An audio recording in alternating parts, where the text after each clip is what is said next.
پاکستان میں اس وقت یہ اتنا کامن ہو چکا ہوا ہے کہ اس کے اگینسٹ آپ روز سنتے ہیں. اب مسئلہ یہ ہے کہ یہی مچھر دو جن کا نام لے چکے ہیں ہم, تھوڑا مشکل سا نام ہے, ایڈیز ایجپٹائی اینڈ ایڈیز البوپکٹس, یہ اور بیماریاں بھی ٹرانسفر کرتے ہیں جن میں سے ایک بہت خوفناک بیماری زیکا وائرس بھی ہے.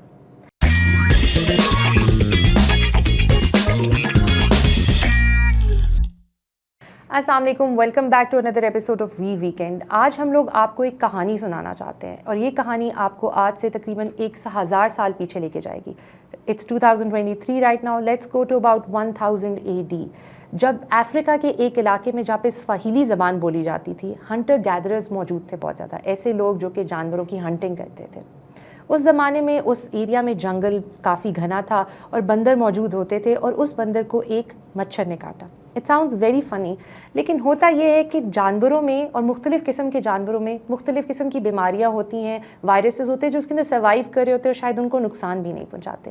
لیکن اس ایک انسٹنس میں ایسا ہوا کہ 2 قسم کے اسپیسیفک مچھر, ایڈیز البوپکٹس اینڈ ایڈیز ایجپٹائی نے ایک بندر کو کاٹا اور اس کے بلڈ کے تھرو ایک وائرس جو کہ اس بندر میں موجود تھا اس مچھر میں ٹرانسفر ہوا. اور کیونکہ اس زمانے میں جیسے میں نے آپ کو بتایا ہنٹنگ گیدرنگ بہت زیادہ ہوتی تھی, جنگل کے اندر انسانوں کا بہت زیادہ ایکسیس تھا. اس وقت ہنٹر گیدررز نے جب وہاں پہ گئے, حملہ کیا, اپنا کھانا جمع کیا, اس کے اندر ان چند مچھروں نے کچھ انسانوں کو کاٹ لیا. وہ انسان جب اپنے گاؤں واپس گئے تو وہاں جا کر ان میں سے کچھ لوگ بہت شدید بیمار ہو گئے, بہت خوفناک قسم کی بیماری ہوئی, منہ سے خون آنا, جسم کو سے تیز بخار ہو جانا جسے عام طور پہ گردن توڑ بخار کہہ دیا جاتا ہے. اس کے علاوہ پورے جسم پہ ریشز, دردیں, اتنی برے حالات کہ کچھ لوگوں کو سیجرز ہونا شروع ہو گئے.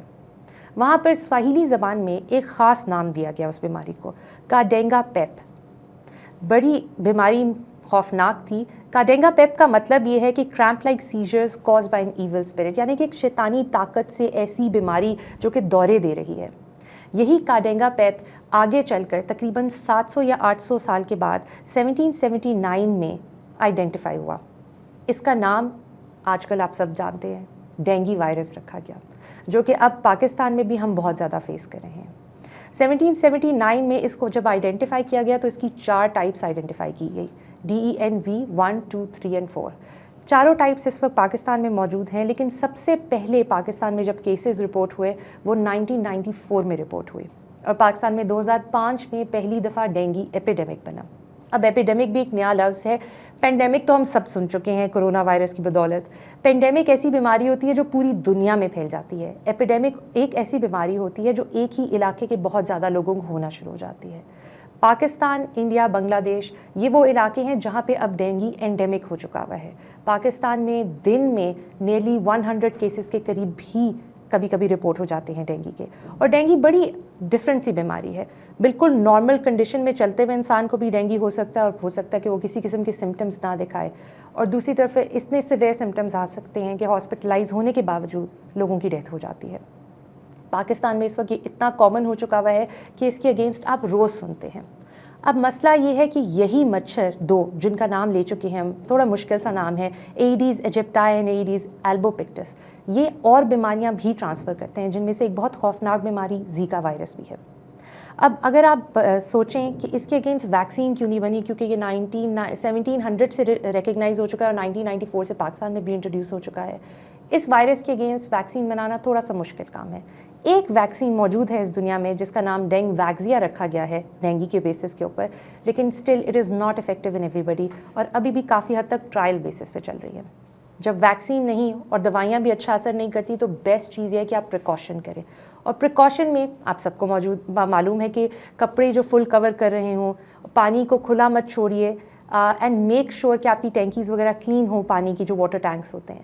لیکن اس سے زیادہ ایک آسان طریقہ اپنے آپ کو پروٹیکٹ کرنے کا یہ ہے کہ آپ ماسکیٹو ریپیلنٹ لکوڈ اور سولوشنز جو ملتے ہیں عام طور پہ وہ یوز کریں.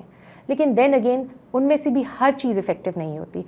3 مشکل سے نام لوں گی جو ہم آپ کی اسکرین پہ بھی لکھوا دیں گے. اگر یہ آپ کی ماسکیٹو ریپیلنٹ میں موجود ہیں تو وہ افیکٹو ہوگا. پائکاریڈن, DEET, IR3535. اگر ان تینوں میں سے کچھ بھی موجود ہے تو that will be effective against the 2 mosquitoes جو کہ ڈینگی وائرس کاز کر سکتے ہیں. لاسٹ ایک چیز جو سب سے امپورٹنٹ ہے وہ یہ ہے کہ ایک بڑی مت ہے کہ ایک مچھر کاٹ گیا تو آپ کو ڈینگی ہو جائے گا. ایسا نہیں ہوتا. وائرس کی ایک سرٹن اماؤنٹ آپ کی باڈی میں موجود ہوگی تو آپ کو وائرس افیکٹ کر سکے گا اور ڈینگی ہو سکے گا. ملٹیپل بائٹس ہیں, اس لیے اپنے آپ کو پروٹیکٹ کرنا زیادہ بہتر ہے. ایک اور جو بہت امپورٹنٹ چیز ہے, عام طور پہ پاکستان میں جب کسی کو بخار ہوتا ہے تو ہم پیراسیٹامول, بروفن اس طرح کی دوائیاں دینا شروع کر دیتے ہیں. ڈینگی میں اس طرح کی دوائیاں بہت نقصان دہ ہوتی ہیں. ڈینگی میں بیسکلی پلیٹلیٹ کاؤنٹ گرتا ہے, جس کی وجہ سے بلڈ کلاٹ نہیں ہوتا, خون جمتا نہیں ہے. اور اگر آپ اس طرح کی دوائیاں ایسپرین, آئبوپروفن اس طرح کی دوائیاں کھائیں گے تو خون اور پتلا ہو جائے گا ان سمپل ٹرمز, اور آپ کا خون جمنا اور زیادہ پرابلم ہو جائے گی. So that's why make sure کہ آپ بغیر ریکمنڈیشن کے کسی ڈاکٹر کے دوائی مت لیں. That was all for today. I hope you found this episode helpful.